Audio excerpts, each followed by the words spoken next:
ازيكم يا حبايبي؟ عاملين ايه؟ وحشتوني. بما ان دايما الولاد ما بتحبش تاخد السندوتشات وبتقعد بقى تعمل لك ازعاج الصبح ومش عايزين نفطر، عملت لكم بقى معجنات سهله وبسيطه كده تحطها لهم في اللانش بوكس او يفطروا بيها. حاجه طعمها خرافه. شايفين جمالها؟ ولا ريحتها تجنن. وسهله وبسيطه وما اخدتش مني وقت، والكميه اللي قدامك دي عملتها من نص كيلو دقيق بس. حشيتها جبنه موزاريلا على جبنه شيدر. لونها وجمالها، الله على الجمال. الجبنة سايحة جواها وجميلة ازاي. شايفين الجمال؟ ما اخدتش وقت على فكرة، وسهلة وبسيطة جدا. بس قبل ما ندخل بقى ونشوف طريقة الجمال ده، ما تنسوش تصلوا على النبي وتشتركوا في القناة وتفعلوا زر الجرس عشان يوصلكوا كل جديد. يلا بينا ندخل ونشوف طريقة الجمال ده. معايا اول حاجة نص كيلو دقيق، ومعايا معلقة سكر كبيرة، ومعلقة صغيرة ملح، ومعايا ظرف خميرة، ومعايا معلقة زيت كبيرة، ومعايا لبن للعجين. لو ما عندكيش لبن مش مشكلة، ممكن تقدري تعجني بمية. اول حاجة هننزل عندي بالمكونات الجافة،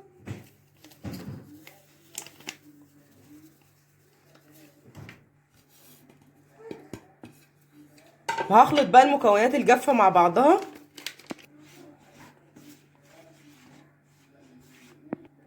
هنزل بقى باللبن تدريجي لحد ما العجينة تلم معايا. لو ولادك كده عاملين زي ولادي ما بيحبوش اللبن، تقدري ان انت تدخليه في اي معجنات.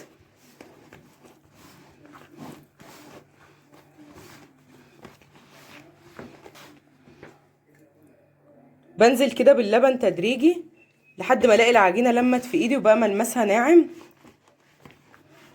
لان الدقيق بيختلف، انواع الدقيق بتختلف نوع عن نوع. فانا بنزل باللبن كده تدريجي او بالمية بتاعتي لحد ما الاقي العجينة لمت في ايدي.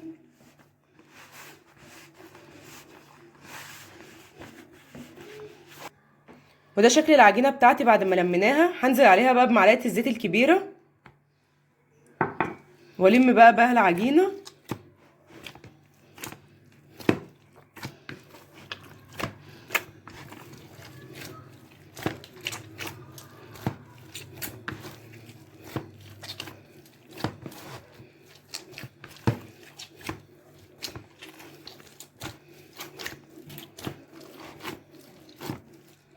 وده شكل العجينة بتاعتي بعد ما لميناها. هغطي عليها بقى واسيبها تخمر ويتضاعف حجمها. وده شكل العجينة بتاعتي بعد ما خمرت وتضاعف حجمها. هنبدأ بقى نشكلها مع بعض بالشكل ده.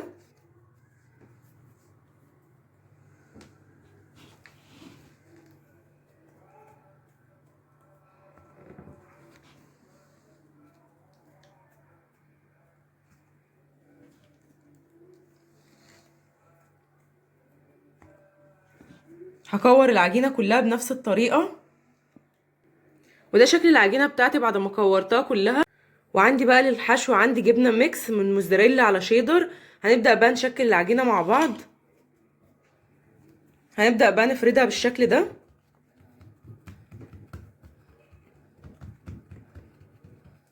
وهبدأ احط عندي بقى الحشو. اي نوع جبنة متوفر عندك، اي حشو تاني متوفر عندك تقدري تحطيه. هتبقى حاجة سهلة ولذيذة كده، تحطها في اللانش بوكس للولاد وهيحبوها جدا. وهبدأ اقفلها بقى بالشكل ده عشان الحشو ما يقعش مني. وهبدأ افردها بقى.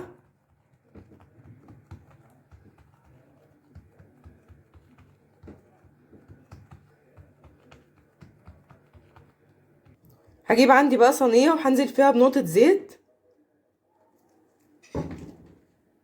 وهدهن عندي بقى الصينية بالزيت. ارصها عندي بقى في الصينية بالشكل ده.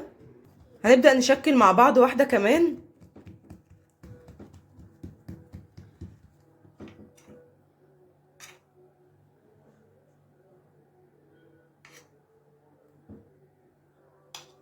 معجنات سهلة وبسيطة مش هتاخد منك اي وقت. نبدأ نقفلها بقى كويس بالشكل ده.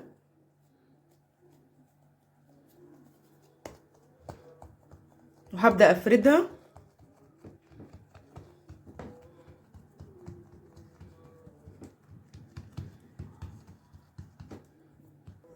وهحطها عندي بقى في الصينية.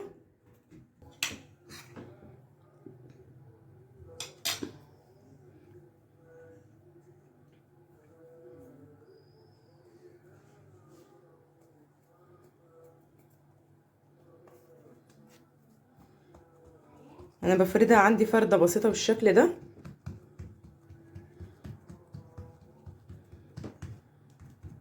وهخلص عندي الكمية كلها بنفس الطريقة. وده شكل الكمية بتاعتي بعد ما خلصتها. هسيبها بقى للمرة التانية تخمر لحد ما يتضاعف حجمها قبل ما ندخلها الفرن. وده يا حبايبي شكل المعجنات اللي احنا عملناها بالجبنة. شايفين جمالها بعد ما طلعت من الفرن؟ شكلها روعة. شايفين من ورا ومن قدام هتبقى عاملة ازاي؟ شايفين جمالها؟ الله على الجمال.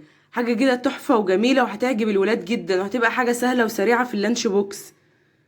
الله، شايفين الجمال؟ هتجربي الوصفة دي وهتعجبك وهتعجب الولاد جدا وهتبقى حاجة سهلة وبسيطة كده في الفطار في العشاء في اللانش بوكس. وبألف هنا.